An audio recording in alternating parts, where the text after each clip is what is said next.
നമസ്കാരം,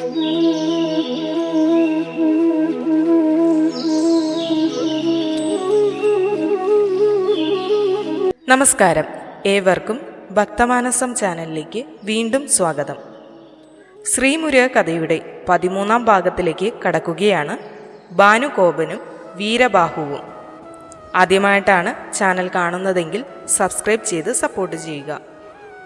ഭാനുകോപാസുരന്റെ 30,000 കുതിരകളെ പൂട്ടിയ രഥത്തിന് വായുവിനേക്കാൾ വേഗതയുണ്ടായിരുന്നു. കരുത്തനായ അസുരൻ ദിവ്യായുധങ്ങൾ ധരിച്ച് പടക്കളത്തിലേക്ക് കുതിക്കുന്നത് കണ്ട് അസുരന്മാർ ആനന്ദ നൃത്തം ചെയ്തു. അന്തരീക്ഷം വാദ്യഘോഷങ്ങളാൽ മുഖരിതമായി. ലക്ഷക്കണക്കിന് അസുരന്മാരും തേരും കുതിരകളും ആനകളും പടക്കളത്തിലേക്ക് കുതിച്ചപ്പോൾ ഭൂമിയിലെ പൂഴി ഉയർന്നു പൊങ്ങി. അസുരന്റെ പുറപ്പാട് കണ്ട് ഭയപ്പെട്ട നാരദ മഹർഷി ശ്രീമുരുകന്റെ താവള സ്ഥലത്തേക്ക് ചെന്നു. മുരുകനെ ദർശിച്ചു. അതിശക്തനാണ് ഭാനുകോപൻ. ഏറ്റുമുട്ടുന്നത് കരുതലോടെ വേണമെന്ന് ഓർമ്മപ്പെടുത്തി. സൂര്യഭഗവാനെ പണ്ട് പരാജയപ്പെടുത്തിയ മായാവിയാണ്. ബ്രഹ്മാവ്, മഹാവിഷ്ണു, യമൻ, വരുണൻ തുടങ്ങിയ ദേവന്മാരെ തോൽപ്പിച്ച് അവരുടെ പക്കൽ നിന്ന് ദിവ്യായുധങ്ങൾ തട്ടിയെടുത്ത ചതിയനാണവൻ. നാരദന്റെ വാക്കുകൾ കേട്ട് ശ്രീമുരുകൻ ചെറുപുഞ്ചിരിയോടെ മഹർഷിയെ യാത്രയാക്കി. ഉടനെ മുരുകൻ വീരബാഹുവിനെ വരുത്തി യുദ്ധ ചുമതല ഏൽപ്പിച്ചു. 108 വീരന്മാരോടും ആന, കുതിര മുതലായ സന്നാഹങ്ങളോടും കൂടി വീരബാഹു ഭാനുകോപനോട് ഏറ്റുമുട്ടാൻ തീരുമാനിച്ചു. ദേവസേന നിരന്നു. സേനയ്ക്കിടയിൽ വീരബാഹു പീതാംബരം ധരിച്ച് ധനുസ് കയ്യിലെടുത്ത് അതിതേജസ്വിയായി വിളങ്ങി. ആർത്ത് വിളിച്ച് ആനന്ദ നൃത്തം ചെയ്ത് ശത്രുസങ്കേതത്തിലേക്ക് അസുരസേന കൂട്ടത്തോടെ അടുത്തു. ഉഗ്രയുദ്ധം നടന്നു. ജയാരവങ്ങളും അട്ടഹാസങ്ങളും കൊണ്ട് അന്തരീക്ഷം മുഖരിതമായി. രാക്ഷസ കുമാരന്മാരുടെ ബാണങ്ങളെ പിഴുതെടുത്ത മരങ്ങൾ കൊണ്ട് വീരബാഹുവിന്റെ സേന തല്ലിത്തെറിപ്പിച്ചു. 2 കൂട്ടരും യുദ്ധം ചെയ്തു തളർന്നു. അസുരന്മാർ പേടിച്ചോടാൻ തുടങ്ങിയപ്പോൾ ഭാനുകോപന്റെ മുഖ്യ സേനാധിപതി അനലൻ ദേവസേനയുടെ നേർക്ക് ശരമരി തൂക്കി. അത് ദേവസൈന്യ നായകനായ സിംഹന് സഹിച്ചില്ല. സിംഹൻ ദണ്ഡുമേന്തി അനലന്റെ രഥം തകർത്തു. അത് അനലന്റെ അഭിമാനത്തെ ചോദ്യം ചെയ്തു. 2 പേരും തമ്മിൽ ഘോരയുദ്ധം നടന്നു. സിംഹൻ അസുരന്റെ വില്ല് പിടിച്ചു പറിച്ച് നശിപ്പിച്ചു. അനലൻ ഗദയെടുത്ത് സിംഹനു നേരെ തിരിച്ചു. അടിയേറ്റ് വേദനിച്ച സിംഹൻ അസുരനെ കടന്നുപിടിച്ച് ശക്തിയോടെ വട്ടം കറക്കി നിലത്തടിച്ചു കൊന്നു. അത് കണ്ടു നിന്ന ചണ്ഡാസുരൻ സിംഹനു നേരെ പാഞ്ഞെടുത്തു. അനലന്റെ ഗദയെടുത്ത് സിംഹൻ ചണ്ഡനെ മർദ്ദിച്ചു. രഥം തകർത്തു. മല്ലയുദ്ധത്തിൽ അവർ 2 പേരും തളർന്നു വീണു. ഉടനെ മായാസുരനും ശിവഭൂത സേനാനായകനുമായ നീലനും തമ്മിൽ ഏറ്റുമുട്ടി. മായാസുരൻ ശൂലം കൊണ്ട് നീലനെ കുത്തി മുറിവേൽപ്പിച്ചു. നീലൻ ചാടി രഥത്തിൽ കയറി കഴുത്തിൽ കടിച്ച് മുറിവേൽപ്പിച്ച് അസുരനെ വധിച്ചു. അപ്പോഴേക്കും മല്ലയുദ്ധത്തിൽ തളർന്ന് ബോധരഹിതരായി കിടന്നിരുന്ന സിംഹനും ചണ്ഡാസുരനും ബോധം തെളിഞ്ഞ് യുദ്ധം തുടങ്ങി. ആര് ജയിക്കും, ആര് തോൽക്കും, ആർക്കും അറിഞ്ഞുകൂടാ. അവർ തമ്മിലുള്ള യുദ്ധം അത്ര ഗംഭീരമായിരുന്നു. ഒടുവിൽ ചണ്ഡാസുരനെ സിംഹൻ ഗദ കൊണ്ട് അടിച്ചു കൊന്നു. അടർക്കളത്തിൽ അപ്പോൾ ഒരു അട്ടഹാസം മുഴങ്ങി. അജമുഖാസുരൻ ചണ്ഡനെ വധിച്ചവനെ കാലപുരിക്ക് അയക്കാൻ ശപഥം ചെയ്ത് അവൻ രഥത്തിൽ ചാടിക്കയറി. മധു എന്ന ശിവസേനാധിപൻ അവനോട് ഏറ്റുമുട്ടി. മധുവിന് നേരെ ശരവർഷം ചുരിഞ്ഞ് അസുരൻ മുന്നേറി. ഭൂതഗണങ്ങൾ കുഴങ്ങി. അസ്ത്രം കൊണ്ട് അസുരനോട് നേരിടാൻ കഴിയില്ല. ഭൂതസേനാധിപൻ അടുത്തു നിന്നിരുന്ന ആൽമരം പിഴുതെടുത്ത് അസുരന്റെ രഥത്തിലേക്ക് ചാടിക്കയറി. ബാണങ്ങളെ തട്ടി നീക്കി അസുരനെ തള്ളിയിട്ടു. ഇരുവരും തമ്മിൽ ഭൂമിയിൽ മുഷ്ടിയുദ്ധം തുടങ്ങി. അടിച്ചും ഇടിച്ചും വീണും ഉരുണ്ടും പൊക്കിയെടുത്ത് ആകാശത്തേക്ക് എറിഞ്ഞും അവർ ഏറ്റുമുട്ടി. ആകാശത്തു നിന്ന് നിലം പതിച്ച അസുരനെ ഭൂതസേനാ നായകൻ തലയിലും നെഞ്ചത്തും മുഷ്ടി ചുരുട്ടി ഇടിച്ചു. അസുരൻ വീണ്ടും ആയുധങ്ങൾ പ്രയോഗിച്ചു. മധു ആൽമരം കൊണ്ട് തടുത്ത് രഥത്തിൽ വീണ്ടും ചാടിക്കയറി. അജമുഖൻ അമ്പരന്നു. അവന്റെ പകച്ചു നിൽപ്പ് കണ്ട് ഭൂതസേനാധിപൻ കളിയാക്കി. ആ സംഭവം അസുരന്റെ വീര്യം കെടുത്തി. തോറ്റു ജീവിക്കുന്നതിനേക്കാൾ നല്ലത് പൊരുതി മരിക്കുന്നതാണ്. പോകാനൊരുങ്ങിയ അസുരൻ മടങ്ങി വന്ന് മധുവിനോട് യുദ്ധം ചെയ്തു. മധു അവൻ അയക്കുന്ന ബാണങ്ങളെ കൈകൊണ്ട് പിടിച്ചെടുത്ത് നശിപ്പിച്ചു. അസുരനെ സമുദ്രത്തിലേക്ക് വീശിയെറിഞ്ഞു. അസുരൻ വീണ്ടും മല്ലയുദ്ധം തുടങ്ങി. മധു അസുരനെ പൊക്കിയെടുത്ത് ആകാശത്തിലേക്ക് എറിഞ്ഞു. അവൻ മായാപ്രയോഗത്താൽ മേഘങ്ങൾക്കിടയിൽ മറഞ്ഞുനിന്ന് വിഷ്ണു ചക്രം പ്രയോഗിച്ചു. ചക്രായുധം പാഞ്ഞു ഭൂതസൈനാധിപന്റെ അടുത്തെത്തി. എതിരാളി നിരായുധനായിരുന്നു. ദിവ്യായുധം നിരായുധനെ വധിക്കുന്നതല്ല, തിരിച്ച് അജമുഖാസുരന്റെ നേർക്ക് അത് പാഞ്ഞെടുത്തു. ദിവ്യായുധം അസുരന്റെ കഴുത്തറുത്ത് നിലത്തിട്ടു. ചക്രായുധം മറഞ്ഞ് അപ്രത്യക്ഷമായി. അങ്ങനെ സ്വന്തം ആയുധം കൊണ്ട് അസുരൻ വധിക്കപ്പെട്ടു.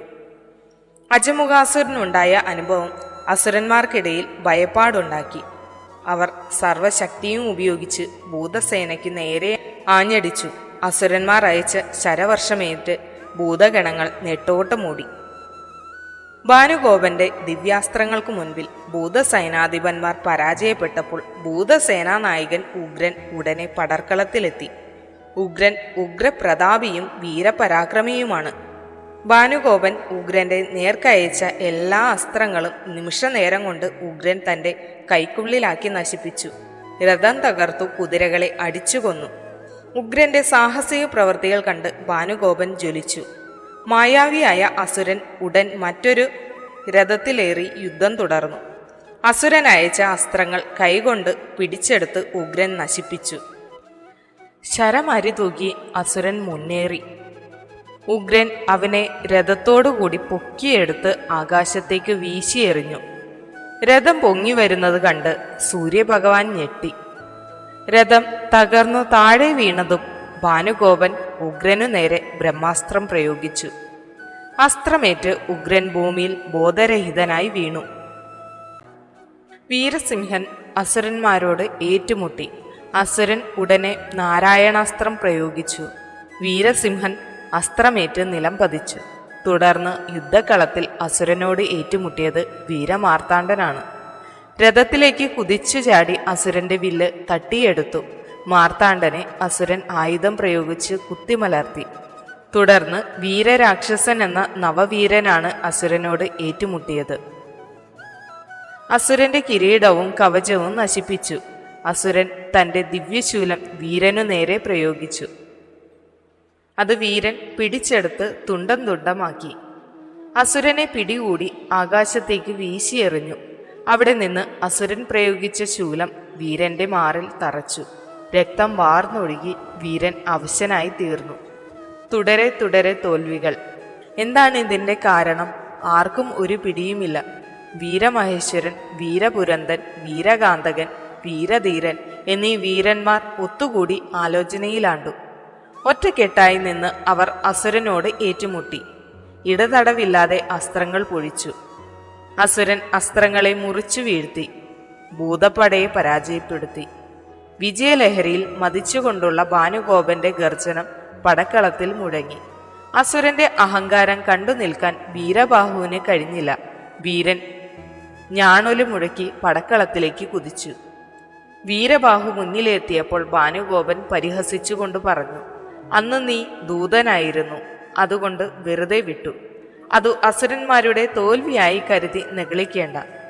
സൈന്യത്തെ കൊന്നൊടുക്കി മുഴുവൻ സൈനാധിപന്മാരെയും ഞങ്ങൾ ബന്ധനസ്ഥരാക്കുന്നുണ്ട്. നിർത്തൂ. വീരബാഹുവിന്റെ ശബ്ദം കേട്ട് ഭാനുഗോപനൊന്ന് ഞെട്ടി. ശരമരി തൂകി വീരബാഹു യുദ്ധം തുടങ്ങി. ഘോര യുദ്ധം. വീരബാഹു കൂട്ടത്തോടെ അയച്ച 7 അസ്ത്രങ്ങൾ അസുരന്റെ കിരീടം തകർത്തു. മായ കൊണ്ട് അസുരൻ മറ്റൊരു കിരീടം ധരിച്ചു. അപ്പോൾ വീരബാഹു കവചം പിളർന്ന് അസുരന്റെ നെറ്റിത്തടം, ഖണ്ഡം, മാറിടം മുതലായ മർമ്മസ്ഥാനങ്ങളിലേക്ക് അസ്ത്രങ്ങൾ അയച്ച് ശരീരം കീറി മുറിച്ചു. അസുരന്മാരെ കൊന്നൊടുക്കി യുദ്ധഭൂമിയെ കബദ്ധഭൂമിയാക്കി തീർത്തു. അസുരൻ വീരബാഹുവിന് നേരെ വജ്രാസ്ത്രം തൊടുത്തുവിട്ടു. ദിവ്യാസ്ത്രം ജ്വലിച്ചു പാഞ്ഞ് അടുത്തെത്തിയപ്പോൾ വീരബാഹുവിന്റെ മനസ്സ് പതറി. മുരുകനെ ധ്യാനിച്ച് 14 ദിവ്യബാണങ്ങൾ അയച്ച് അസുരന്റെ വില്ല് മുറിച്ചു രഥം തകർത്തു. കുതിരകളെ അടിച്ചു കൊന്നു. സർവത്ര അന്ധകാരം പരത്തിക്കൊണ്ട് അതിവേഗത്തിൽ ഒരസ്ത്രം വീരബാഹുവിനെ തേടിയെത്തി. വേദന കൊണ്ട് പുളയുന്ന ഭാനുഗോപനാണത് അയച്ചത്. സർവ്വജീവജാലങ്ങളും മായാവലയത്തിൽ അകപ്പെട്ട പോലെ. ആരും കണ്ണു തുറക്കുന്നില്ല. സർവരുടെയും കാഴ്ച നഷ്ടപ്പെട്ടു. സമ്മോഹനാസ്ത്രം സർവരെയും അത്ഭുതപ്പെടുത്തി. എല്ലാവരും മോഹാലസ്യത്തിൽ നിലം പതിച്ചു. ഭൂതഗണ സൈന്യം നിശ്ചല ദൃശ്യം പോലെ കാണപ്പെട്ടു. ശ്രീമുരുകൻ ജ്ഞാനദൃഷ്ടി കൊണ്ട് കാര്യങ്ങൾ മനസ്സിലാക്കി. മോഹനാസ്ത്രത്തെ തടുക്കാൻ മറ്റൊരു അസ്ത്രം പ്രയോഗിച്ചു, അമോഹാസ്ത്രം. അസ്ത്രത്തിന്റെ കാന്തി സർവത്ര പരന്നു. സൂര്യൻ താഴേക്കിറങ്ങി വന്നോ എന്ന് പോലും സംശയമായി. അബോധാവസ്ഥയിലായിരുന്ന എല്ലാവരും ഉണർന്നെഴുന്നേറ്റു. വീരബാഹുവിന് ഭാനുഗോപനോടുള്ള കോപം ഇരട്ടിച്ചു. പാശുപതാസ്ത്രം കയ്യിലെടുത്തു. അസുരന്റെ അന്ത്യം പാശുപതാസ്ത്രം കൊണ്ട് തന്നെയാകട്ടെ, വീരബാഹു മനസ്സിലുറച്ചു. ഭാനുഗോപന് കാര്യം മനസ്സിലായി.